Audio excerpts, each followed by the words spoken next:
Hey guys, welcome to this video. My name is John Watts. I'm a consumer protection lawyer. I want to talk to you about the three types of dispute letters you can send to a debt collector. And I'm not talking about anything under the Fair Credit Reporting Act. We'll cover that at a different time.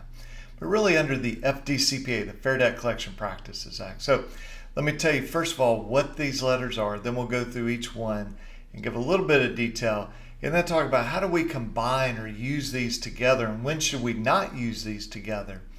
And I also want to let you know we are having a free webinar this coming Thursday, so that would be the 17th if my memory is correct. But anyway, this Thursday at 11 a.m. Central Time, there'll be a link to sign up for that in the description and in the comments below. And we'll go into this in much more detail, give templates and form letters and all that type of stuff. So let's talk about, first of all, what are these three types of letters? Well, there's just a dispute letter. And then there's a letter where you're requesting more information. And then there's a refuse to pay letter. So let's look at each one of those. So what's a dispute letter? Well, not shockingly, it's a letter that says, I dispute any and all debts that you claim to have on me. Now, I like it worded that way because what if the account number that you write is 1234, and what if they really have the account number as 1243?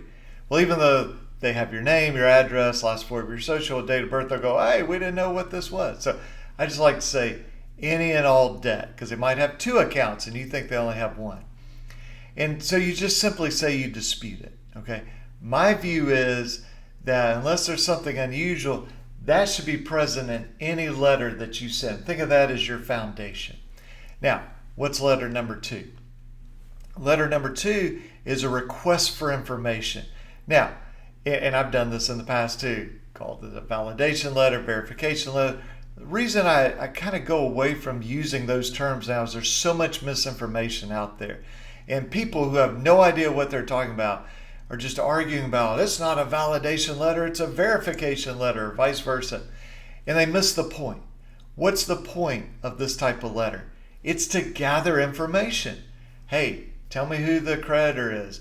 Hey, give me a copy of the contract. Give me monthly statements. Give me a copy of the purchase agreement.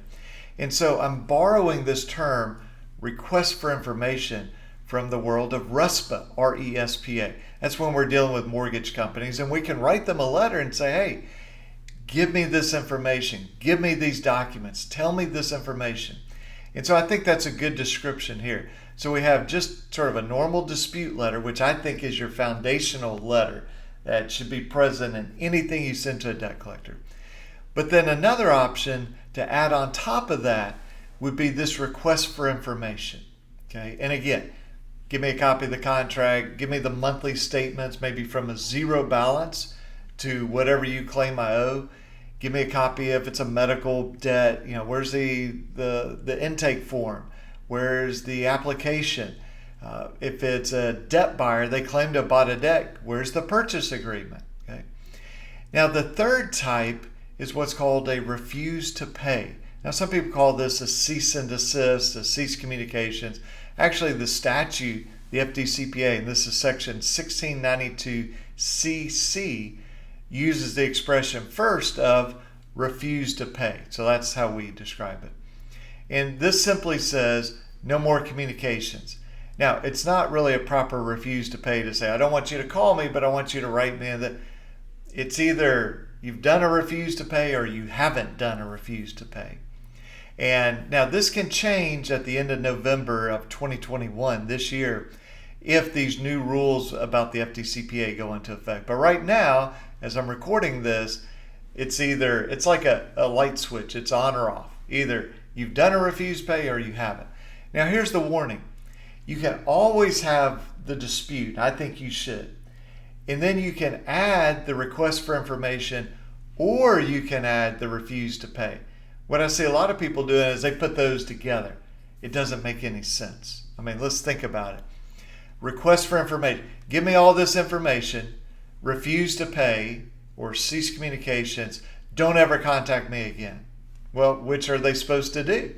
Okay.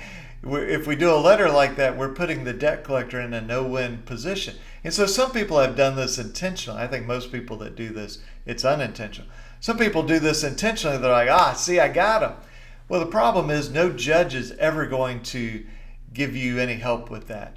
Because if you send a, give me information, and don't ever give me any information, I refuse to pay, and they give you information, and you sue for, hey, they contacted me, the judge is going to say, yeah, you asked them to. Or if they don't send you information and you sue them for that, which is very difficult to do, the judge is going to say, well, you told them not to communicate with you. In other words, the judge is not going to let you put them in this, sort of like flipping a coin, heads I win, tails you lose. So when we're building our dispute letter, and again, we'll go over in much more detail in our webinar on Thursday, but we lay the foundation of, hey, I dispute any and all debts that you have. And then we choose either request for information or refuse to pay. Here's sort of a standard approach that makes sense and it's smart legally. You send the dispute letter and you add the request for information. Give me this information. Now, usually the debt collectors will not do that, or they'll give you just a tiny little bit. And so then you can follow that up with another dispute letter. Remember, that's the foundation.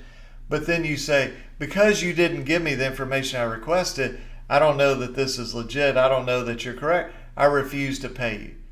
Now, the smart debt collectors will say, see, we got too clever. We should have provided the information. But the ones that are willing to break the law will go, now here's the information. Well, guess what? They just violated the refuse to pay. So again, we'll talk about that more on Thursday. But I just want you to think about these three types. There's just the dispute, the request for information, or the refuse to pay. And, we talk in other videos, you got to make sure they receive it. So generally that's certified mail, and keep a signed copy, or if you're signing it, or if you're not signing it, you don't have to sign it, just keep an exact copy of what you sent, okay?